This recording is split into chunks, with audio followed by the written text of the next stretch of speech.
In China, we see, a lot of progress in that. There was a previous approach on what we call the medical model, in which you treat, rehabilitate, but now you're seeing a real progress in terms of considering the issues of accessibility for persons with disabilities. To make sure that they are included in society and have the same opportunities, which are their right to have as citizens of the society, equal basis with everybody else. In the process of making that happen, it has created many important experiences to share. In 1979, China is less than 20% of urbanization, but until to last year, it's almost 60%. So this means that China has, in the past 40 years, almost 1% of urbanization speed is unprecedented. UN Habitat will continue work with China, also not only in China, but also China in the world, so to support other developing countries for its development, to realize that no one behind, no place behind.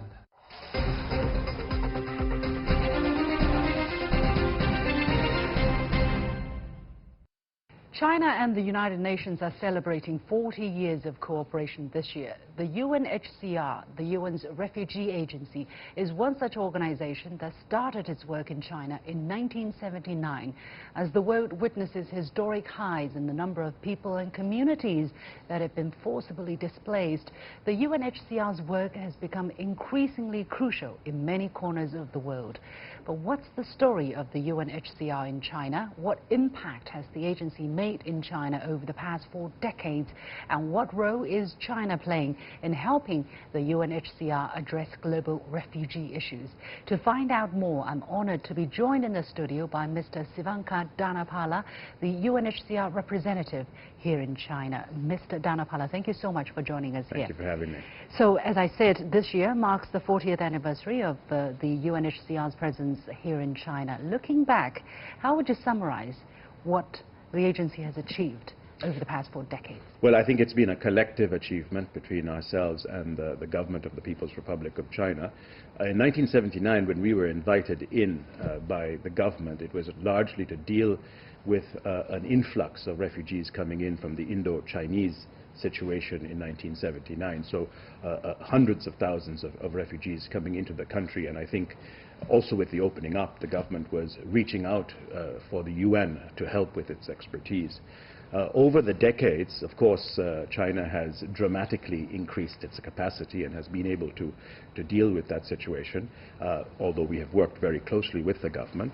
And really now the relationship has evolved of one where China was looking to us to assist, to one where we are looking to China to assist with the dramatic global challenges that we are facing. Okay, before we move on to talk about what China is doing with through the agency to its global counterparts and neighbors, what has happened in China over the past 4 decades when it comes to the refugee agency's work? Are there any specific numbers? Are there any specific projects that have been accomplished? What can we know at this point? Certainly. I mean, I think we've worked closely with the government in voluntary repatriation of the Indo-Chinese caseload that came in 1979.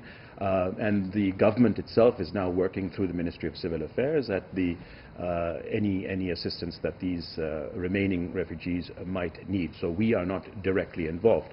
But when we were, it was really dealing with issues of education, health, and livelihoods for these individuals. Over the years, what we then shifted our attention to is those asylum seekers who might be seeking asylum with UNHCR inside China. And while the government signed the Convention on Refugees in 1982, it delegated the task very much to UNHCR to engage in refugee registration inside China, as well as refugee status determination.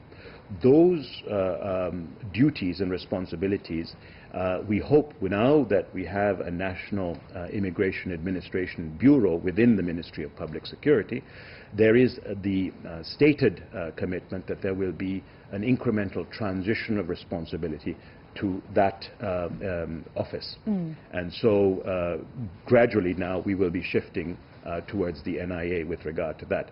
So really now when we look towards China and China's assistance, it is with regard to what we can do outside of China. I see. Tell us a little bit the situation about refugees and China. You know, sometimes we don't, at least for me, who have been covering the agency, the United Nations, since 2011 at least. I was in Geneva for 6 years and covered extensively refugee issues. It is interesting we actually don't associate so much China with the problem of refugees.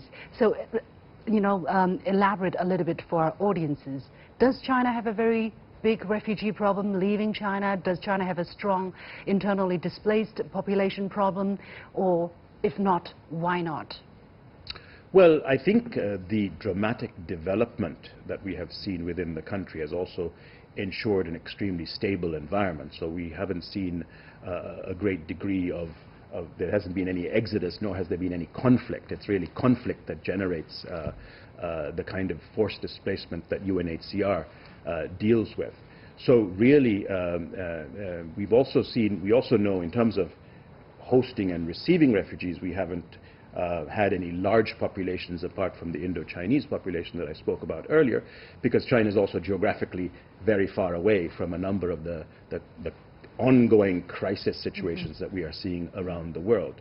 And this is where I think China has committed itself in the 2016 Summit on Refugees and Migrants, and also in the international debate that has followed, to also put its shoulder to the wheel together with the international community and work on this issue, because China, I think, firmly believes that in order to address the situation of forced displacement around the world, it's important to address the root causes.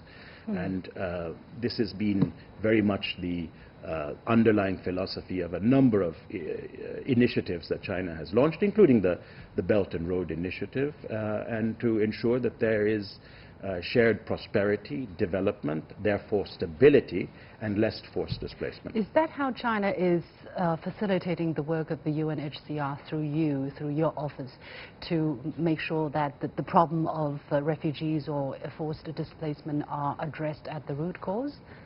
Well, I think it's multifaceted. We look at China for its, first and foremost, for its political support. When the Secretary General, Mr. Guterres, was our High Commissioner, he often said that there are no humanitarian solutions for political problems. And of course, mine is a humanitarian, apolitical organization, but the substance of what we do is highly political. And so it is very important that we find political solutions for some of these issues, and that's where China comes in, because I think specifically looking at the Security Council and the role that China plays.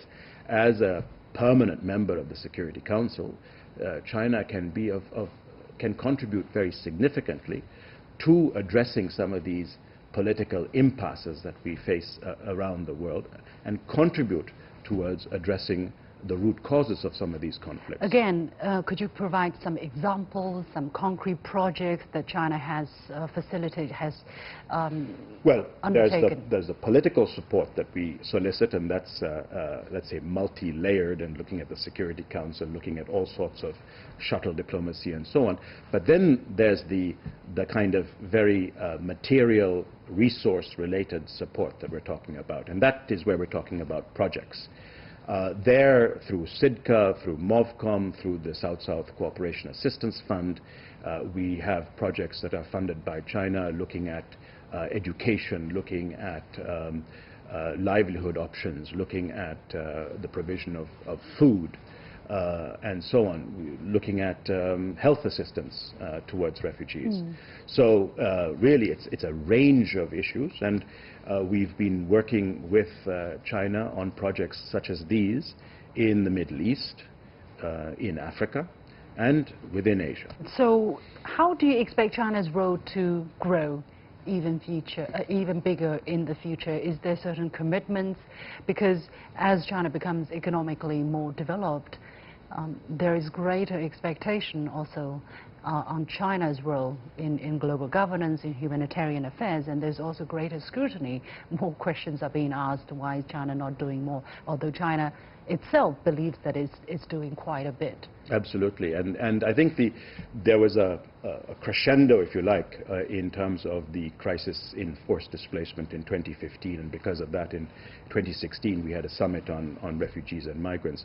China was represented by the Premier, Liu Xin, at that summit, and since then has truly committed and pledged itself to the international debate, but has also really stepped up in terms of assisting us with situations around the world.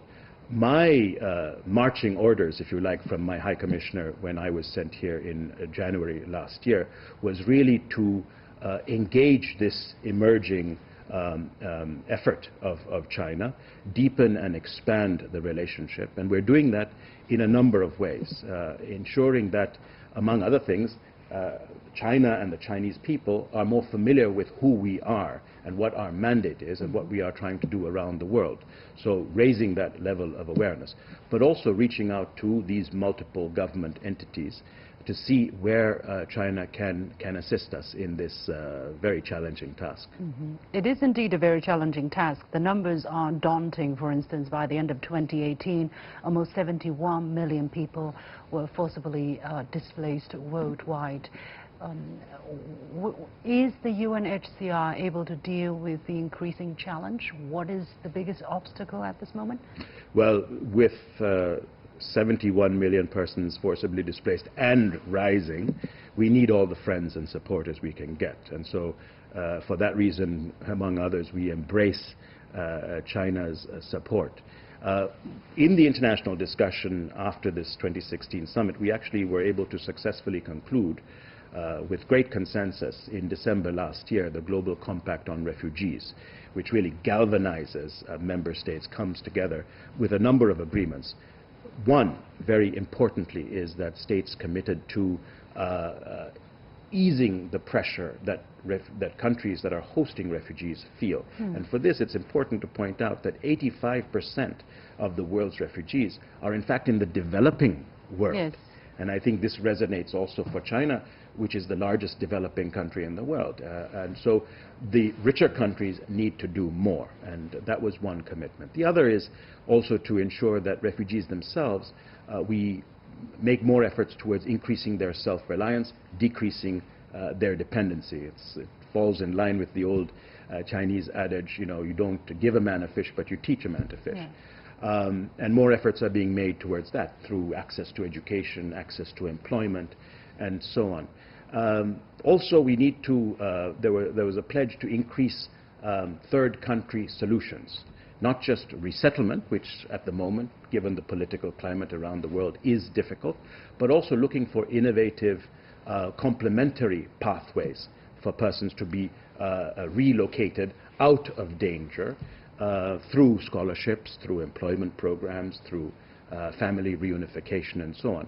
And the final pledge was really to redouble efforts towards creating conditions conducive for voluntary return to the country of origin of refugees, which again goes to the point of addressing the root causes of conflict and displacement. Yeah. Well, you mentioned quite a bit about China's offers or China's wisdom or China's solution proposal, let's say, to address the to address the refugee crisis. What has been the impact so far? Are these solutions bearing fruit? Are we starting to see that by addressing the root causes, maybe this is the right way or one of the right ways to go forward? Well, I think there are two aspects to that question. One, of course, is what China contributes itself, but also the other is, by its own actions, how it can encourage other states and other actors to also contribute in a very positive way. So we talk about, especially in the Global Compact on Refugees, responsibility sharing. And I think that China's words, actions and deeds have actually showed that they are stepping up. Others will have to follow. It's not UNHCR in China that can do this alone. And of course we have a number of supporters within the global community, and also looking at international finance institutions, development actors, and so on. But 71 million persons is a big number, and all one can do is look to obtain the low-hanging fruit. Where can a conflict be resolved? Where can people go back home? Are they able to do so where they will have livelihoods, safety and security, and health and education for their children? These are the areas that we should be focusing on. All right, we have to leave it there. Thank you so much, Mr. Sivanka Dhanpala, UNHCR representative here in China.